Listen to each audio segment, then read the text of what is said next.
Perfect. Okay.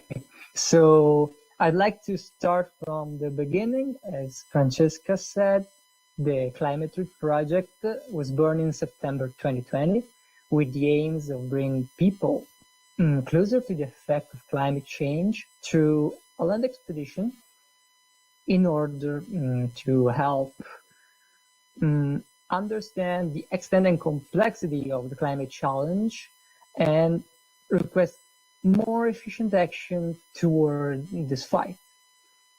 The project consists of a documentary expedition from Italy through the Bering Strait in Russia to bring a group of environmental activists, and I was one of the guys of this expedition, of various ages and background through the world to meet local population, document the damage caused by climate change, and collect great numbers of testimonies of people that we met during this expedition.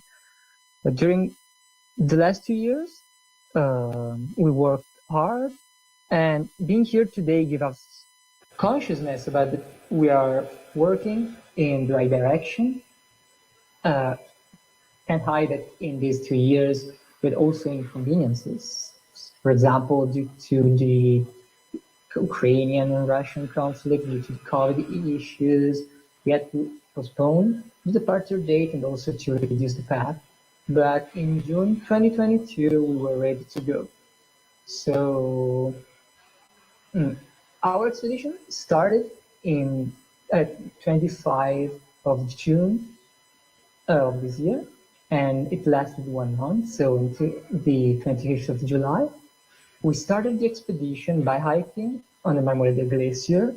We decided to start the expedition in this point because Marmolada Glacier is one of the most important glaciers in Italy and is also one of the most affected areas by the increasing temperatures and climate change in general. At the time we were there, so at the end of June, the weather was very hot and the ice looked in a very bad condition. But lately, Sara, as also Francesca already said, would talk about dramatic event that sadly occurred in this area. And I will talk about the expedition. So we visited the Balkan area. During the expedition, we visited the Balkan area, we visited Bulgaria, Turkey, and we finished the expedition in Georgia. Through all the expedition, we met several, and we had the pleasure to also live with some of them. So several experts, environmental activists of various ages, and people of the civil society. And each one of them gave us something, but also give us direct testimonies of what these various people, persons that we met, fight against climate change every day. So during our expedition, we had the pleasure to we had the possibility to visit the other 2 mountain areas. The first one was in the middle of our expedition. It was the Seven Rila Lakes area in Bulgaria. This area is in the Rila National Park, and in this area there is the highest mountain range of Southeastern Europe. Nowadays, this area is quite famous for these 7 lakes that were originating from the old glacier, and we had the possibility to see with our eyes what it means for a glacier to completely disappear and how an ecosystem can change during, of course, a lot of years, but can change during years. The last mountain areas that we visited was where we finished our expedition and was in Georgia. It was in the downstream of the Mount Kazbek. And we spent 4 days there, and we had the possibility to meet and talk with local researchers and to unknown glacier climbers that showed us some photos of the glacier from 70s and 80s. And there we had the possibility to see these other big mountain areas, the Caucasus, and to witness how climate change has affected this area too. So the status of this mountain, this glacier, was not comparable to the Marmolada Glacier, but also there, the ice shrinkage was highly visible. And that means that also this glacier, just like a lot of other glaciers in the whole world, each year are more in danger. But I would like to conclude my intervention. I think that the implementation of all the project gave us the opportunity to show and to understand better how climate change affected us all, not only with regard with melting glaciers, but that in several parts of the world, climate change affects the population and the ecosystem who live there. But from the other hand, with this expedition, we had the possibility to meet people, to meet organizations just like us, that gave us the hope that the ideas, the strength that people are fighting against climate change today, and are fighting against climate change every day. And this for us was, I think, one of the strength that give us the ideas of continue with our project and to show, for example, this to you today. So I finished. Thank you. No, okay. Well, It wasn't me. Well, thank you so much, Alex, for the intervention. Well, you mentioned. Oh, what, this? I'm sorry, some technical problems. This one. Okay, can you hear me now?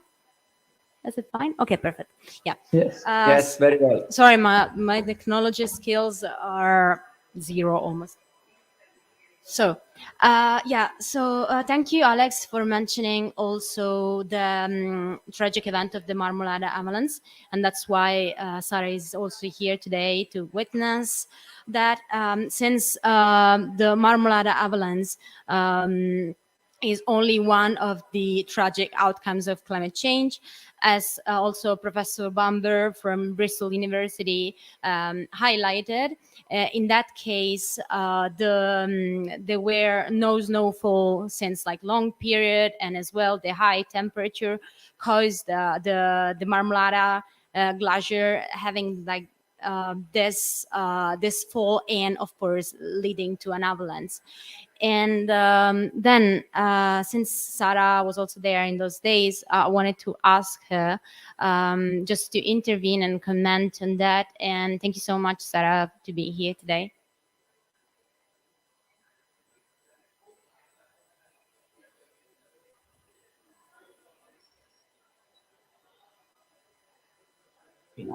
Yes, very well, Sara. I can hear you, Sara. Go ahead.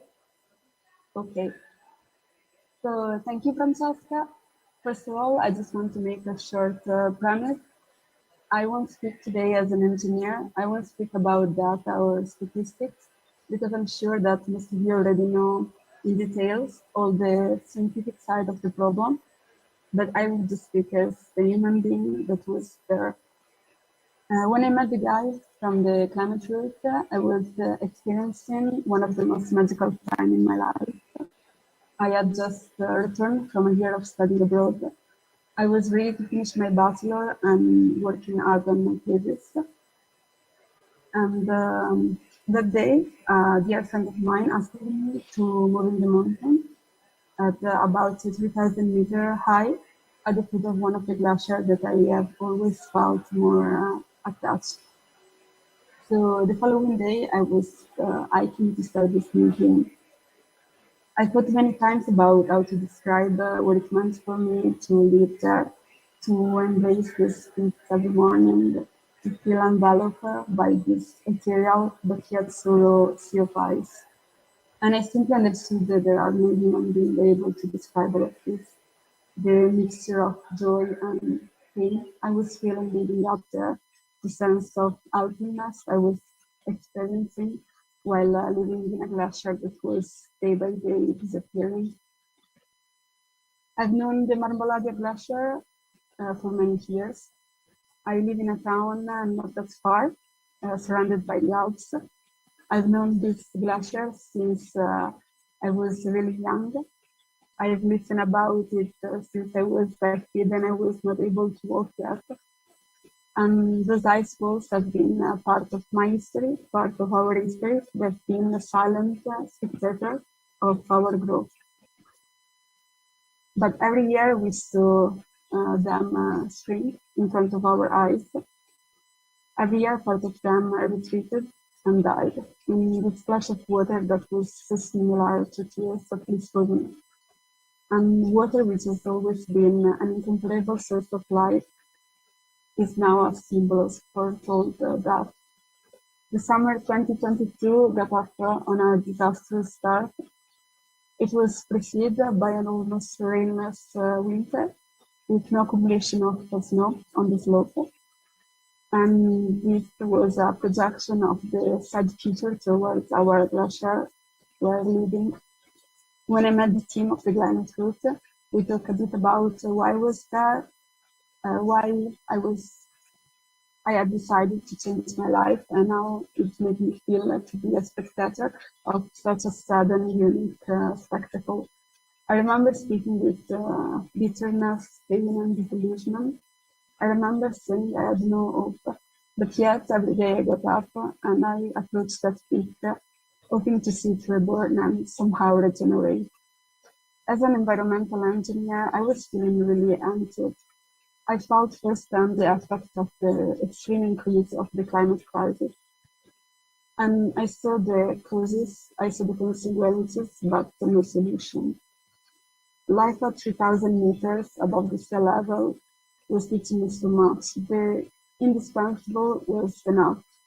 Everything has to be stated and earned, and the logic of having everything immediately was disappearing from our mindset.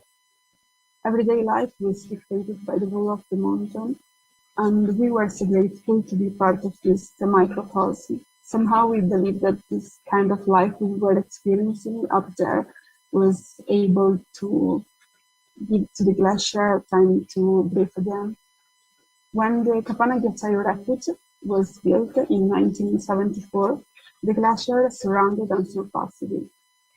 In 2016, it was not able even to reach it, and last summer, it was just a distant spot to reach with a walk of about 20 minutes.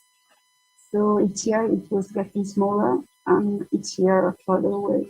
But yet we were not losing completely our hope. The 3rd of July, 2022, is engraved in my mind and in my flesh. Talking about the day, something I thought I was never going to do again is something pretty hard for me. I was finished my thesis in those days. My studies focus on the decrease of production of greenhouse gases resulting from the intensive production of meat, and in a detailed analysis of how these gases and therefore our lifestyle were destroying the planet. I have witnessed such destruction. My world, our world in 1 second was overwhelmed and completely destroyed, but not by the mountain itself, but by choices and action perpetrated by our species in the last decade. These choices and action led to the death of 11 people yesterday. July 3rd was like passing from a nice lunch with your family to a battlefield. We were at war. As owner of the refuge, it was up to us to help, to pretend to hear the crash of the mountain, of the landslide, and to maintain enough minds clarity to help we were able to help. Facing death in your 20s is something pretty hard, I would say. It's something that I don't recommend to anybody. And particularly facing the death of faces there to you in a place that represents your home now is frustrating. It's something that is pretty hard to deal with. And for me, at least, it was pretty hard to feel in that moment. 2 days later, I was supposed to graduate. I would have had to talk about the climate crisis and the possible consequences of the climate crisis. But above all, I would have had to explain how to prevent this possible consequence. I felt lost. Healing from such wound is not easy. All the witnesses of that sad day are still healing, but some scares will never go away.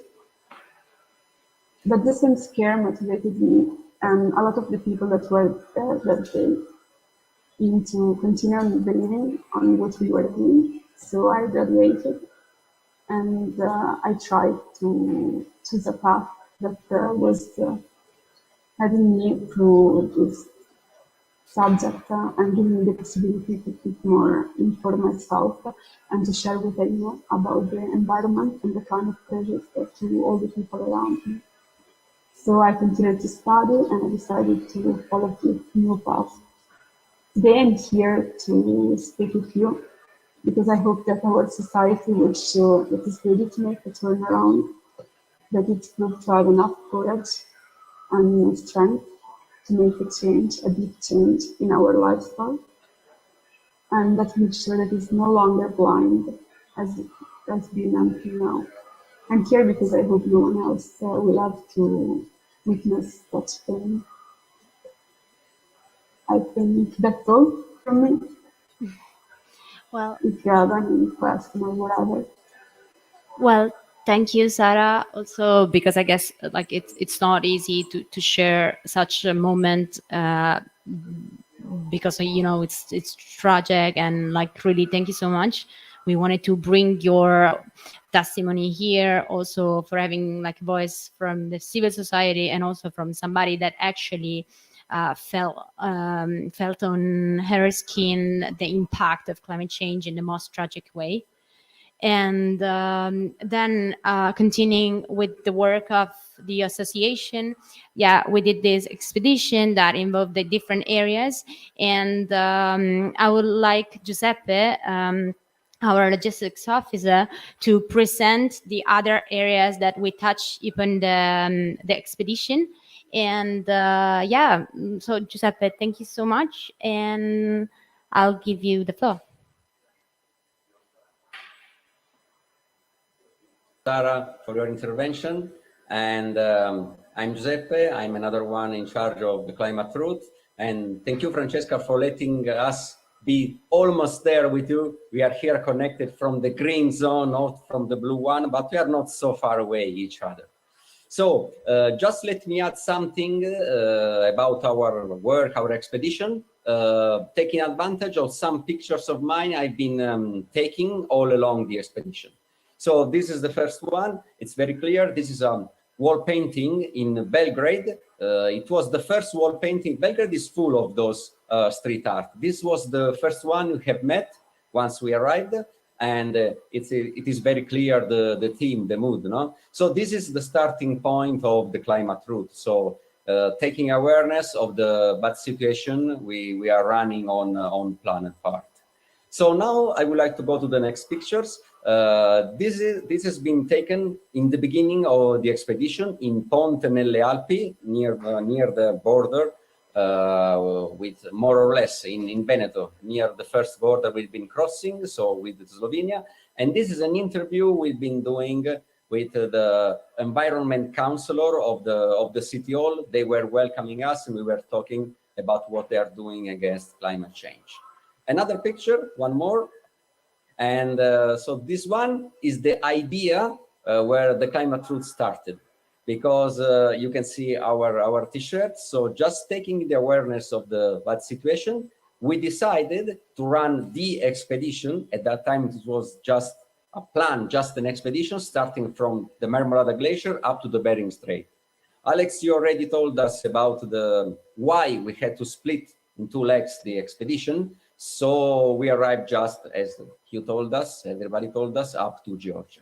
But this was the original plan. We will do we will run the second leg as soon as the situation allows. Another picture we have. So Sara, you'll be talking us about the Marmolada Glacier. So probably this is one of the last picture that has been taken to the glacier.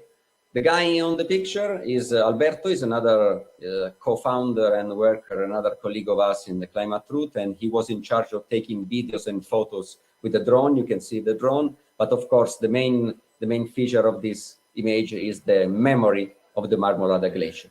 So if we go on with the pictures, this is another part of our job. Of course, we've been collecting many data, many pictures, many videos, many writings, and in several days have been dedicated to do backup. Here we are in Beograd once again, and we were all together taking a break in a cafe in Belgrade, and of course, as you can see, we were recording all our data, plenty of backup, of course, not to lose all our job. Then another interview. This has been taken in Slovenia. Two workers, two colleagues of us who are not present here, but they've been running the wool expedition, Ronja in the blue t-shirt and Camila in the white one. They were interviewing a professor in Slovenian University in Ljubljana.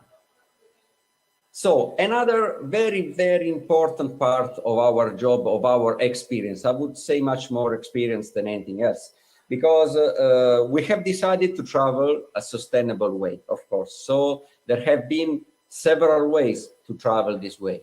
One of them, it was being hosted. So before traveling, of course, before starting the expedition, we've been contacting many, many people, trying to ask them if we could stay. I mean, not just being hosted just to save money or something, but to share their life, share their everyday life, and being told about their effort to face, to fight the climate change. This one is Aysun and her husband. They've been welcoming us in the green farm in Buyu Chavuzlu. Is a small city, something like 50-55 kilometers from Istanbul. So we've been staying there, and I have decided to take this sort of art image just to tell you about the place where they stay in the countryside. You can see there is a beautiful artificial pond and trees, and they had a lot of cows and so on. So this was just for us a real experience. This has been in Trieste. The last part in Italy we've been traveling through, and those are two friends of us who've been hosting us in their own room. Actually, they went to sleep in other places, in other friends' houses, to let their houses at our disposal. So as I told you, we have chosen to travel sustainable, and just this was one of the main way to do it, to reach our goal. As I told you, the expedition, it was, as a matter of fact, a real travel. So traveling, it means, of course, it has many meanings. One of them was this: we tried to do this, and we think we succeeded in it. One of our goals was to get deep in the everyday life of the places we have been to. Here, many of you, I'm sure, have recognized the main square in Sarajevo. Sarajevo has been one of the places we've been passing through. We arrived by bus, we left by bus, and here we were just, as I told you, in the main square, and we have chosen just to give you a short image of the everyday life of Sarajevo. And another proof of the sustainable way we chose to travel, as I told you, here we have several tickets we have been taking. We have purchased about the means of transportation we have been used. We have chosen to do a background of Istanbul in this map, just because Istanbul has been the halfway, more or less the halfway of the wool expedition. So just have a look of the different colors, the several several tickets. Every one of us, there was one of that for every one of us. And this is another very, very important part of our job. This one you are taking a look is the coal power plant in Obrenovac. It's very, very close to Belgrade. And this power plant is the most polluting power plant in whole Europe. So, of course, in our expedition, we decided to tell the two main factors. The first one, bad situation, problems, issues. This is one of them. So we've been talking with the people, as you can see, who live around, and you can imagine the issues they are facing. We've been talking with people who are working in the power plant. Of course, they are conscious, they are aware of the situation, but they earn money on this power plant. So, of course, for them, the position is not just the same of the other ones who are living nearby. And so we decided to tell even this side of the history. And okay, this is maybe something not very related to the job, but there is a special meaning about this picture. Of course, you can see the flag, you can recognize the Bosphorus, and we were just coming back from an interview to a professor in Istanbul, and once again, we took public transportation, and you can see the big ship on the background. I decided to take this shot not just to tell one more about our expedition, but just to tell you that just in those days we were in Istanbul. It was more or less the 22nd of July. The special agreement with the mediation of Turkish government between Russia and Ukraine was signed in order to export the food worldwide. You know, so for us, it was a special moment. For all the world, of course, but we were just there in the place where this agreement was signed. So it was a special meaning, even adding something more to our work, to our experience. Alex, you were telling us more or less about the whole itinerary. So we've been very focused on the glaciers. The first one you have seen, it was the Marmolada Glacier.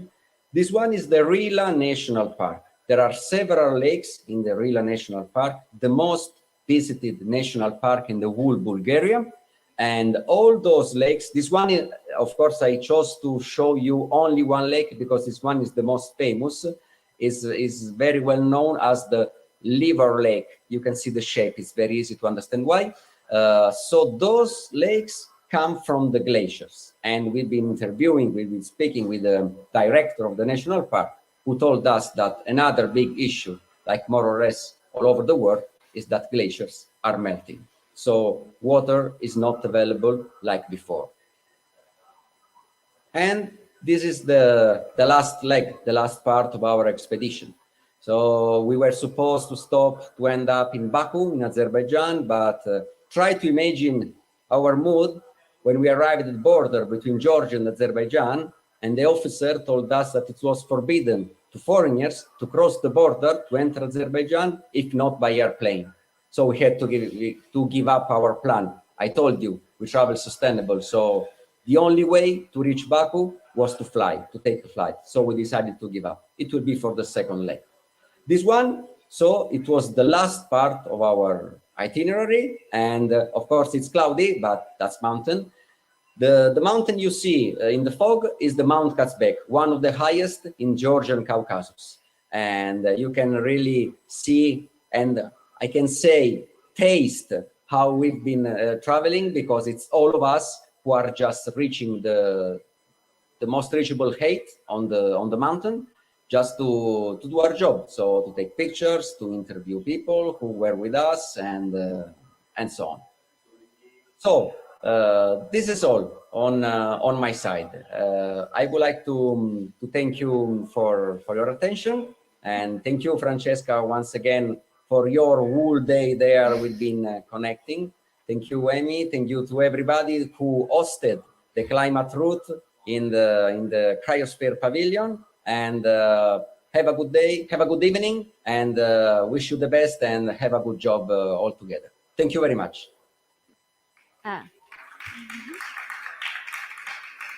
Well, thank you, Giuseppe. And with this, we would like just to wrap up. And I would like once again to thank you, the staff of the ICCI, and also all the volunteers of Climate Route that followed us and the people we met during the expedition.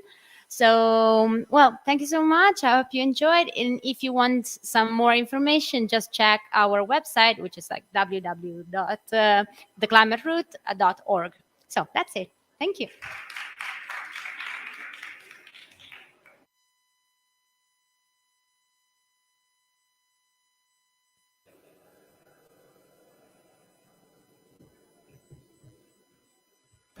Test, test.